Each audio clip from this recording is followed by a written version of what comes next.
Hello and welcome to the second game of this best of three between Vindicare, who is down here in the bottom left corner as the Eldar, and Yogimanz, who is up here with the green, which I'm quite a big fan of, to be honest, in the Orcs, as the Orcs even. Comet's Pass, a map, another snowy map, but a map that I actually know the name of and know quite well this time.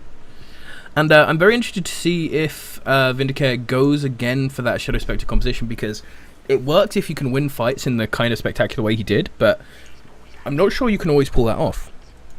And I feel like if there was perhaps a better fight coming in from the Orc side, they may have been able to get it, but maybe because they're skimmers they're too hard to get, perhaps. So, you know, I'm not quite sure. I haven't seen this entirely in play. So we're going to see a boys hut getting set up on the high ground here. Quite a typical place for Orc to set up in this matchup, and the DoW Avengers are going to scout it immediately and try and get some damage on. Trying to take down this requisition generator that's going up here from the side of Yogimanz. Very quick elite point generator going down from the Eldar player, which makes sense as he's playing with a much heavier set of elites. 3 points, or 4 points. 4 points and 9 points? No, 3 points, 3 points and 9 points. Okay. Neither of them are quite as expensive as I thought they were.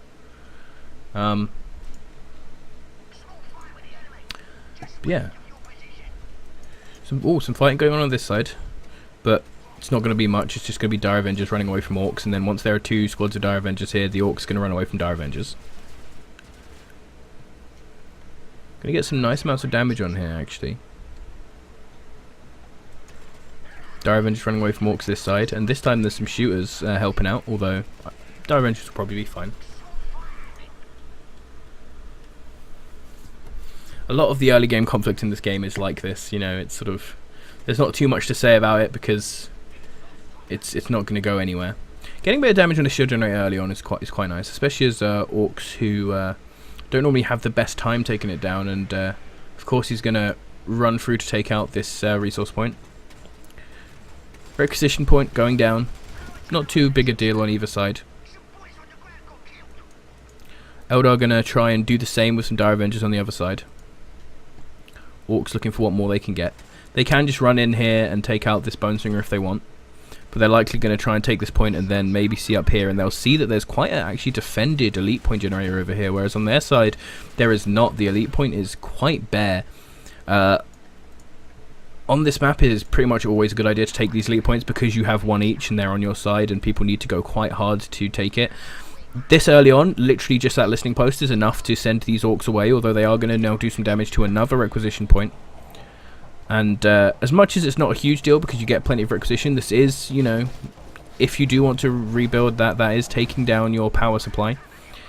And now, these DoW Avengers are actually sort of getting caught out here. Now, there's only actually a squad of shooters. I thought these would be boys, but they were just Gretchens. But the Gretchens are still going to get in there and get one of those squads into melee so that this fight becomes a lot more fair for the shooters. And the shooters are actually going to be able to chase the DoW Avengers off now with good use of the Gretchens. Now, that Plasma Grenade might change things up because that's a lot of damage onto these shooters. But they're really desperate to take out this elite point, and they've missed it. They haven't quite got it. They're going to get it there. Well done. They finally caught it. But these Stormboys coming down might spell the end for this DoW Avenger squad. This could mean that they're actually able to be captured. And it looks like they are just sort of dodging around. These Stormboys really haven't done that much. But I guess there's micro to be done elsewhere. DoW Avengers chasing off some more boys. Boys chasing off DoW Avengers. And both players... oh, actually no, he's having to rebuild, isn't he? So Yogimanz is losing slightly in these trades so far, I believe, because of the loss of that elite point generator. Overall, the rest of the map has been good, and actually a DoW Avenger squad going to go down. This is really nice if it can happen, which it should. There we go. There we go. But the economy from the Eldar is slightly more stable. But again, these are very slight differences. Nothing too big at this stage that will actually hugely affect the game. The main difference, I believe, is this elite point generator being destroyed and delayed so much. And you know, a DoW Avenger going down is quite a good start. getting a bit of a chip down there. But interesting to see where the Eldar will go in this game. Gretchens are going to scout out those Dire Avengers. We may even see a jump over there to try and catch them out. They've actually moved forward, and they're going to get hit really badly. It's 2 stick bombs getting quite a lot of damage, and that Dire Avenger squad is just going to go down really fast. And 2 Dire Avenger squad going down. This is now starting to get a bit more in the favour of those Orcs. Now, they don't want to push into this listening post, but they're going to catch another Dire Avenger squad, possibly. Maka is here, and Maka could get a lot of damage off. But she's already thrown her spear and popped her explosion on herself, which is going to do some damage to the shooters, but really isn't that much. And this now means that there's not much to scare these shooters off of just blobbing and charging. Now, the stick bomb's not going to hit at all. Going to be probably auto-thrown there. And they're going to back off.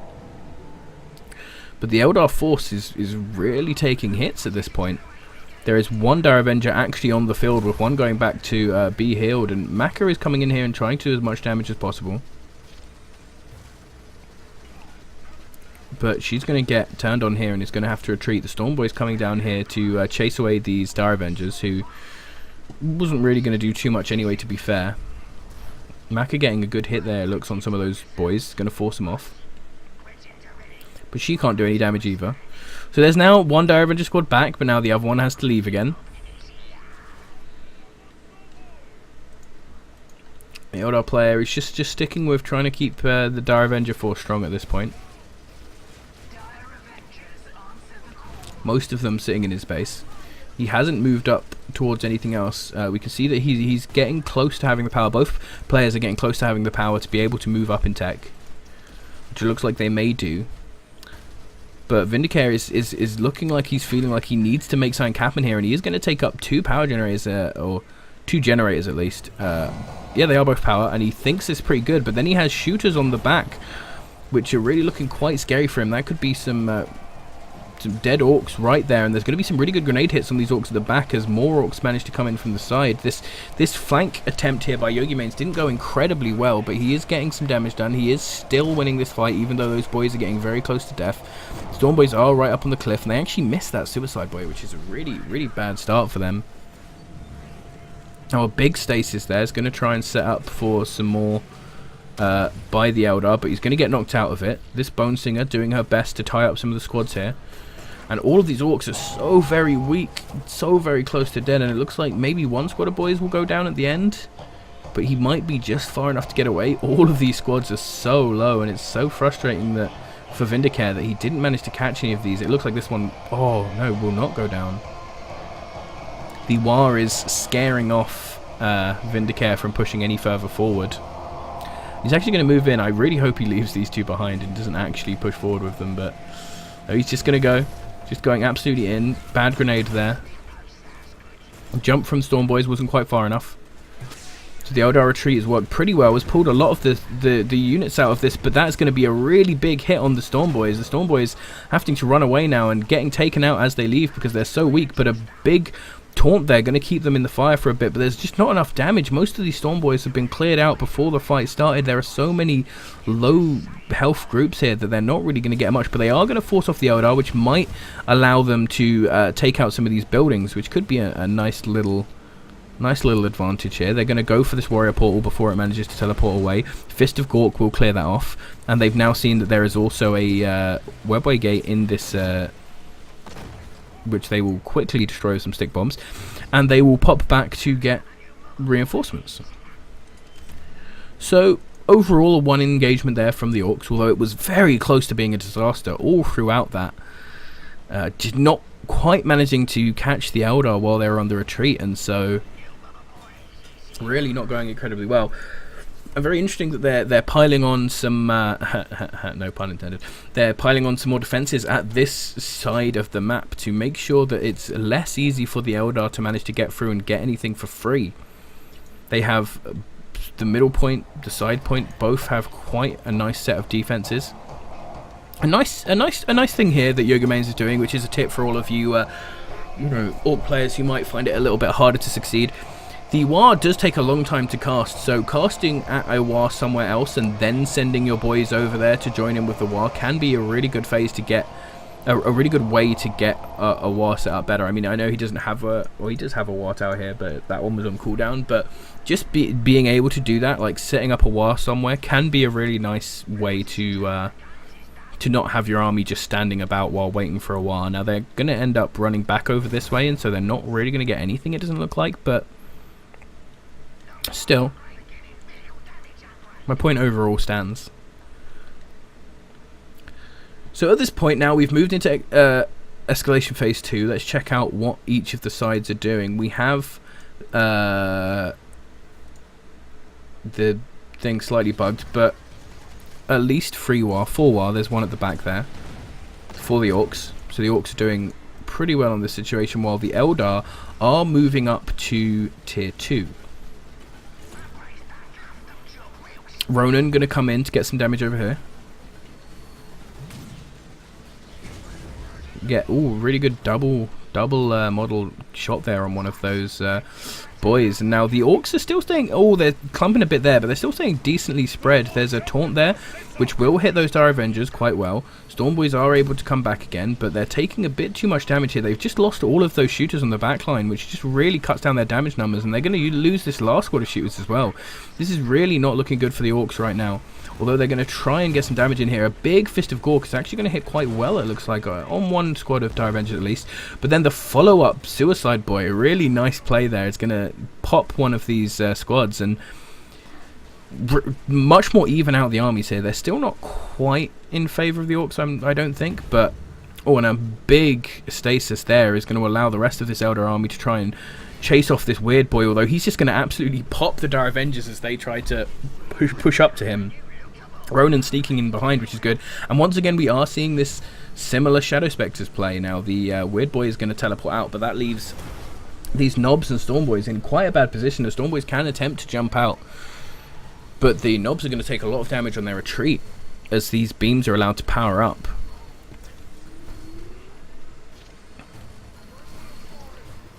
Big taunt from the Knobs is going to keep them all together, so a big Storm Boy grenade can hit, which is really nice, and a good combo with the shot from the Weird Boy. The Weird Boy is actually going to take out this Shadow Spectre as well, which is really nice.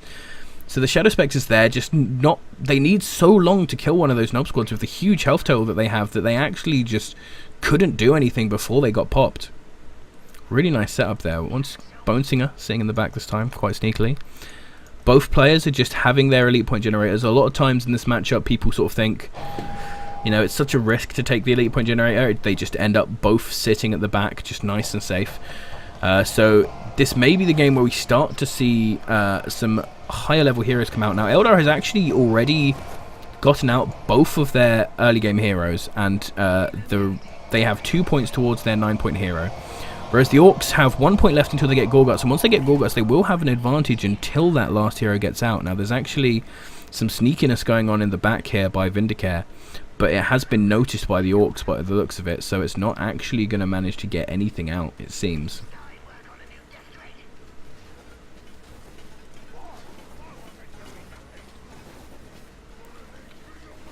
A lot of effort being put in there to try and push this out as quickly as possible. It is going to go down. Ooh, looters coming out. Nice. I like to see looters. Looters are really powerful tools, especially in this sort of meta where there can be a lot of stuff. Looters are going to do a lot of damage to these Shadow Spectres. They're going to manage to force them out of position at some points, possibly. And we have the first Death Dread coming out. This is going to be really able to get into the back and cause some havoc. Although, the second Death Dread, I apologise, I missed the first one. They may actually not be as good in this matchup, because you know that the Shadow Spectres are out there. You know that these are going to be what's used, and they are going to be able to possibly just keep kiting these Death Dreads and really making it a pain to manage to get any good connections. Gorgut's coming down here in the center. My boy. I don't know if I've said this enough in casts of Dawn of War, but Gorguts is my favourite hero in this game. He's so sick. He's just so damn sick. I love Gorguts. And actually, there's been an attempt to push on this side, which has gone horribly wrong. He's actually going to lose his Storm Boys. As I was gushing over how much I like Gorguts, quite a fully engaged there. It looks like it was the two squads that were here defending this shield generator. They're actually just going to push into the whole Eldar army, which is quite a bad little setup, but they do have the rest of the orcs pushing forward on this side, which is quite good, although they don't have the looters here. So a little bit of dodgy play there, but now the Death Dread's going to absolutely pop this shield. Gorgut's getting the spin on, going to hit some damage. This Death Dread is getting very well hit, and he's going to try and run back to the rest of them. They're going to take out this shield generator, and then we're going to have to see if this fight will get hit. Now, the Weird Boy not really being super effective. He did get a really good Fist of Gorkov, and some of the damage was being taken off there by the spin, but then they're going to hold down this squad of Shadow Reapers just to get enough damage on. However, the two of them at the back are still getting a lot in, and they're desperately trying to take out some of this, and the Shadow Reapers not getting... Shadow Spectres not getting quite microed as much as they could, and a big taunt there is going to keep them in there to take a lot of damage. But both of the Death Dreads are now down, and... one... No, he's retreated back here. No Shadow Spectres went down. No Shadow Spectres went down. So that was really a sort of fully push there. They didn't even manage to quite take down the shield generator. They didn't manage to take down any of the Spectres. Kind of just slightly missmicroed. Yogimanz, he knows what he's doing, and he's making some sort of sensible plays here, I think, but just the actual micro within the fights has not been impressive. He's had a few too many units left behind at certain times. He's had his army slightly mismanaged in some points, and he's getting some good hits off here and there. I really think the Fist of Gork should have been targeted at these Shadow Spectres. These are the things that seem to be the real crux of this army, and he needs to get them down. Banshees coming in now, which are going to be really good for holding up the Orc army while the Shadow Spectres do their work, and they're going to do a lot of damage in the back on their own with their very high melee DPS. So the Orcs in a really good defensive position here. Not going to lose much. They might actually be able to catch strength, but they're not going to go for it. Ronan is just going to get to sit at the back and do some pipping. His nice shiny gold cloak. War is going to go off. Boys are going to be able to charge forward. They've got rocks available. I would like to see a Death Chopper just as a combo with these rocks. I really like that play. Very early spin. But the Eldar are actually going to attack in, which makes it less awful than it was at first. And it's actually holding off some of the damage here coming in from different things. The Shadow Spectres are on the side, but that means this army is sort of on its own. The Shadow Spectres need to come back round and meet up with it, and they are going to be able to. The Orcs are sprinting ahead with their war power, and they do just look like a stronger army here. Now the Shadow Spectres are going to start getting some damage down onto these Death Dreads, which are really going to go down super fast unless they can deal something with it. But as I said, the Shadow Spectres getting forced out of position there a bit by these looters, although not enough to actually stop them doing damage, and they're going to take down that Death Dread. So a lot of damage is going in here, but it looks like all of the Eldar ground army is going down. This Bonesinger is going to take the rocks out of the combat in very successful fashion. But the Eldar ground army looks like it's pretty much entirely dead here. There's a few Dire Avengers on the point, and Maka is, or Ronan even, is stuck over here. Maka has already retreated. And now there are only the Shadow Spectres left, and without the front line to defend them, the Shadow Spectres are no longer as effective. Now this Death Dread is taking a ton of damage, but the looters are now starting to get a good amount of shots onto the Shadow Spectres. You can see this first squad going down really fast. Now the Shadow Spectres actually just slightly outranging the looters there because the looters are at the back, but it looks like the Orc are wanting to back out of this anyway. This Death Dread is going to go down. These knobs are probably going to go down, and he's sort of wishy-washy here, not quite sure what he's going to do. He has the boy Gorguts jumping in there to get some damage on, but there are now Banshees on his looters, which are really bad. I think this re-engage was an incredibly bad idea. He should have left while that last Death Dread was going down, because now he's going to lose all of his looters. Now he is getting a good spin-off there in the middle of stuff, doing a lot of damage and stopping some of the shots from these Shadow Spectres, but he's now on his own, so it's not really going to be enough, I don't think. The Storm Boys have come down to get some defense off here, and they're going to get a decent stun down there, but not hitting too much of the Shadow Spectres. The Banshees are getting onto Gorguts. And this has just not quite gone well enough. He's setting up the wall, like I said, a nice defensive wall here, so he's putting the wall at the turret that he's retreating to so that he can have this wall ready for the Eldar as they arrive. And he's got a few more looters here. All of his heroes are back down, but he needs this like Looter's Knob combo with some Death Dreads, with something else, to really provide the shock that it looks like he's trying to get. He's just trying to absolutely slam through the Eldar, and he did take out the objective that he was going for that time. And so he very well could keep doing this and make some headway with it. I'm not sure how much I'd like to push straight into that turret now, but if he maybe targeted something else, some of these side points, and managed to take some listening posts down and get some more ahead here, that could be a really nice situation.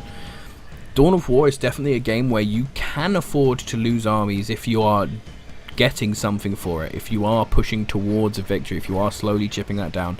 And Yogimanz is really going to need to push as well, because if we look on the Eldar side here, we can see that even though this army isn't incredibly scary, he's at 8 points, which means that the Wraith Knight is going to be coming out anytime soon, and this is really not going to be nice for Yogimanz.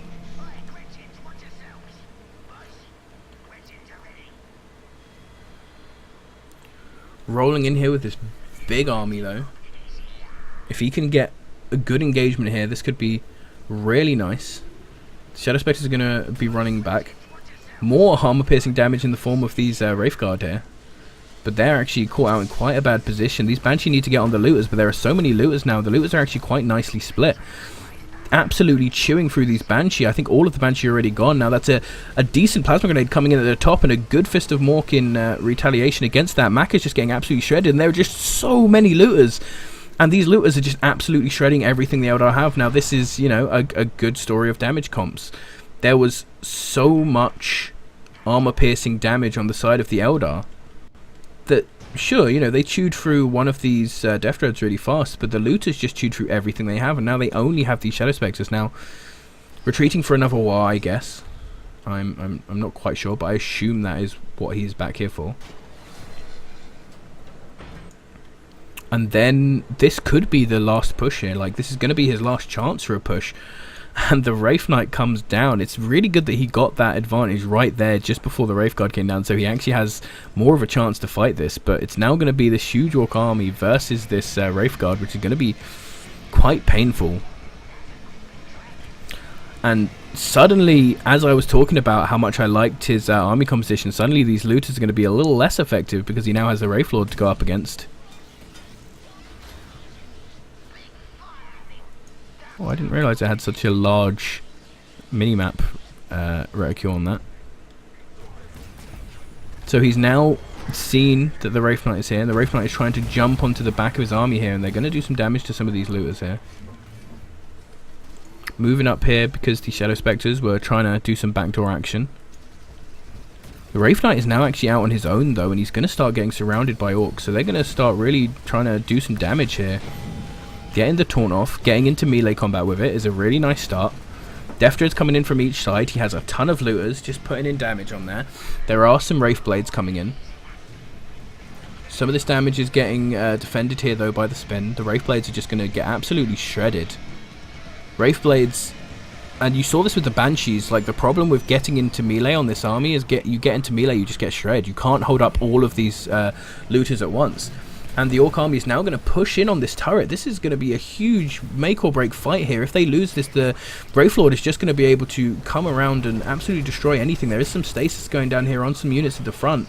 And this big truck is going to just get absolutely shot down. But they're going to do so much damage that they're going to take out the laser before they've even started. And now they're just getting onto this Wraith Knight, pushing him back, forcing him into the absolute ends of his base. He can now start hitting on the core or going for the kill on this Wraith Lord. He's going to choose to go against the Wraith Lord for now, and it is getting down to half health here. Now there is the big army here that has been like built up. There is a few Wraith Blades here and stuff, but there are now soldiers in the back doing some damage. Well, they're actually attacking a webway gate there while the power core was used. The power core ability has actually been used, so the power core is now entirely alone. There are Shadow Spectres getting absolutely ripped down by these Looters. Now the Looters are going to have to do a lot of damage to get rid of these Wraith Blades quickly enough. But your boy Gorguts is still in the back, standing strong, while the rest of the Orc army has gone down. And this looks like it will be a rout for this army. But the Wraith Lord died, which is the most important part. It looks like Gorguts will go down as well. But the Orcs have so much money here, and they actually have kept up macro pretty good even with all this money. They're at a point now in the late game where they just need to build more production facilities, honestly, to keep up production with the amount of money they have. Looking on the Eldar side, it's a much different story. There is much less money on this side. However, big force of Wraithblades here are going to move in pretty aggressively, and the Orcs are not putting up a heavy amount of anti-tank damage. They are still fitting with mainly looters, although they've just hit a wall as the Eldar are coming in here, so this could be a bad hit, although that's a really big stasis. He's got another wall going down as well. He's got some boys getting in with these Wraithblades. This is an advantage right now for the Eldar. They're throwing down that Eldritch Storm right in the middle to try and do some damage, although most of these units are in stasis, so it's not doing anything to them. The Rock is on the back, but Ronan is going to take that away. This is all stopping now, and there's so much damage going on in this form of this AoE. But it looks like most of the Wraithblades have gone down. The Orcs, who were kept in stasis coming out, have managed to clear out those Wraithblades, and there is the Dark Reapers going down, and this is actually just gonna slow down this army so much that you can actually just get so much out of it at the end. This is doing incredibly well here. Incredibly so. Never actually seen that get to be used so efficiently in a multiplayer, in a proper 1v1 game at a high level now. And so the Eldar, taking a big swing fight there, are going to get back. It was very close, and even though that was a big swing fight to put them back in quite an even position, I don't think that has put them a huge amount ahead, unless the Orc response here is bad. And so far they've got a couple of these killer cans in the background who are going to be really useful here, putting out some good missile damage onto the Wraithblades. And now there are Orcs getting in, there are boys getting in to keep things on the low. A lot of boys at the back, some looters as well. The war is going to go off, and these boys are going to go absolutely charging in. They're going to try and take out this sort of more sparse and weaker Eldar army. But they're not quite all together as a force. There are some boys heading around here who I guess are going to go and defend their flank. They've got the war, but it looks like it was more of a defensive war, just to hold off from taking too much damage from here. Ronan's just going to keep bipping. This Eldar army is stationed up here. So actually there's just a hidden boy in there. It's interesting. Little bug we have there. But the fight is going to start up here now. And once again, this Orc army is just so big. The Eldar are sort of in a bit of a choke here as well. Although the Orcs are going to back up, they're going to try and get the war before they fight. They're also getting some Storm Boys back down. The Eldar are going to back off as well. Their army's just so small. It's just a few of these Wraithblades, along with Maka, and you know they really are in a bad spot here if they get a huge force like this Orc force really bearing down on them. This is getting to a point in the game as well where it's so hard to keep everything in check, to keep all of this production going and to keep all of the units going. You can see that the Orc player here, I think, could be ending out this game a lot sooner if he had a bit more macro going. And it's not that he's not necessarily making things all the time, although he is, you know, he could be throwing some more boys into this army and some more looters and some tank busters and such. But I think people aren't used to getting into a game like this as much, where you have so much possibility for production and there could be more macro going on. You know, you could be making multiple Orc huts, you know, multiple Daka huts, so you can be training, you know, those two tank busters, they could be training at the same time if you'd put down another Daka hut sort of thing. This army is getting huge now, but this time is also leaving time for the Eldar to build up as well. Now, the Eldar don't have as much money. They've been pushed back a bit more. They haven't got these huge objective kills. And they have been having to remake a bit more. And they're remaking these very expensive units as well. They're actually going to push up here, though. How long is it until the Wraith Knight gets back? It's still quite a while, so they really need... They might want to wait, but they really feel like they need to push before this army just gets too out of control, I assume. He's got Wraithblades and Wraith Knights coming down here. This is the sort of big tanky Eldar ball army that you can get at the end. perhaps not quite powerful enough to really show this though. These Wraith Blades, I keep being unimpressed with these Wraith Blades. You know, they are tanky, they are good in certain situations, but they just seem to be like big slow banshees at sometimes, and they just get into the front line, and when there are so many orcs in this big force, they just get absolutely obliterated sometimes. Now we have Gretchen's in the front scouting out what's happening, which is a nice setup. I really like that he's doing this, making sure he knows where the Eldar army is, how it's positioned, what it's set up, and he actually jumps into the back with the Weird Boy and doesn't get too much done here, but his orcs are rushing in. Are they actually just going to run past this Eldar army? It looks like they might be. It looks like they're actually just going for the back door here. They've decided they don't want to fight this, even though I think he possibly could win this. They're just going to run for the back. Now he's forced the defense out of the base, but he's just in such a bad position here. But the Eldar army is not hugely reacting to this. They're so slow that they can't actually get a huge amount done here, and the orcs are just going to sit in the back, and as soon as this comes open, they're just going to absolutely go on it. They have so much damage that they're just going to rush this down. The Eldar army is still sitting over this side. It has not reacted fast enough, and they're just going to lose this here now. Holy moly, that was a quite decisive move there from Yogimanz to end out this game, to just say, I'm not dealing with this anymore. Wraith Knight's going to be coming up soon. I don't want to have to fight this. If I don't get a huge win here, you're going to get the Wraith Knight back, and this is going to be impossible. So he just went for the kill switch there and managed to take it out. Very well played by Yogimanz, bringing this game back up to 1 game apiece. And we're going to be going into a beautiful third game here, which we don't get to see enough of in these ESL tournaments early on. So hopefully we'll be getting more of those as this tournament goes on.